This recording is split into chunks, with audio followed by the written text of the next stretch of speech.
నమస్కారం అండి. అంతర్యామిలో ఈరోజు అంశం క్షమిస్తే పోయేది ఏముంది.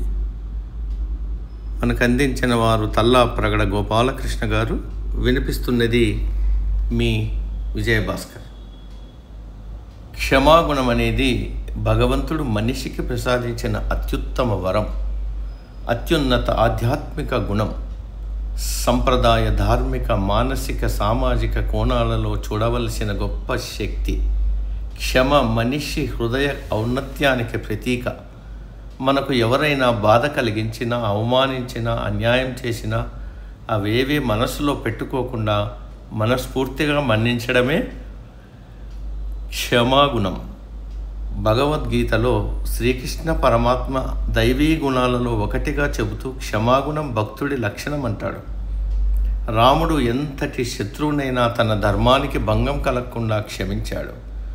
7 రోజులు భీకరంగా యుద్ధం చేసి రావణుడు పడిపోయాడు. అతడికి అంతిమ సంస్కారం చేయమని విభీషణుణ్ణి ఆదేశించాడు శ్రీరాముడు. రావణుడు లాంటి దుర్మార్గుడికి అంత్యక్రియలు చేయడానికి తనకు మనసు రావడం లేదన్నాడు విభీషణుడు. వెంటనే రాముడు స్నేహితుడి సోదరుడు తనకు సోదరుడితే సమానమని, విభీషణుడు కాకపోతే తానే ఆ పని చేస్తానని చెప్తాడు. అది శ్రీరాముడు మనకు బోధించిన ధర్మం.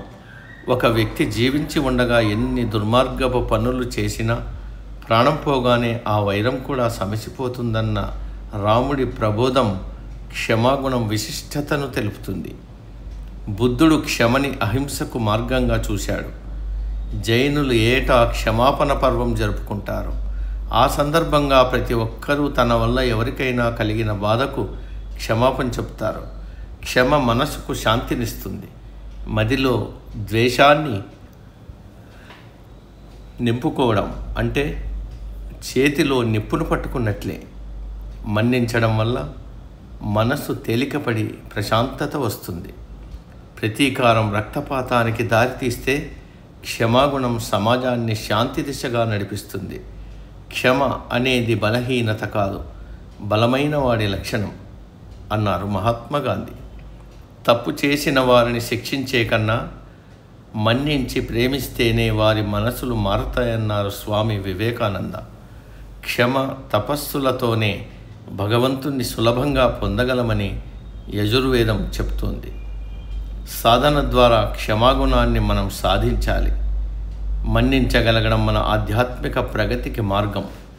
దానివల్ల మానసిక ఒత్తిడి, ఆందోళన తగ్గి మనసుకు ప్రశాంతత లభిస్తుంది. నిద్ర మెరుగుపడి మనిషి ఆరోగ్యంగా ఉంటాడు. క్షమాగుణం ఒక్కసారిగా వచ్చేది కాదు.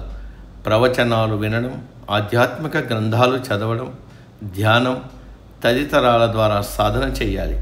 శివపురాణంలో చెప్పినట్లుగా క్షమయే పరమధర్మం. అదే అంతిమ శాంతి మార్గం. క్షమాగుణం కలవారిని భగవంతుడు అనుగ్రహిస్తాడని శివపురాణం విశదీకరించింది. క్రోధాన్ని వదిలి క్షమాగుణాన్ని భూషణంగా ధరించిన భక్తుడు భగవంతుడికి ప్రీతిపాత్రుడవుతాడు. సమాప్తం. సర్వే జన సుఖినో భవంతు. అందరూ బాగుండాలి, అందులో మనము ఉంటాం.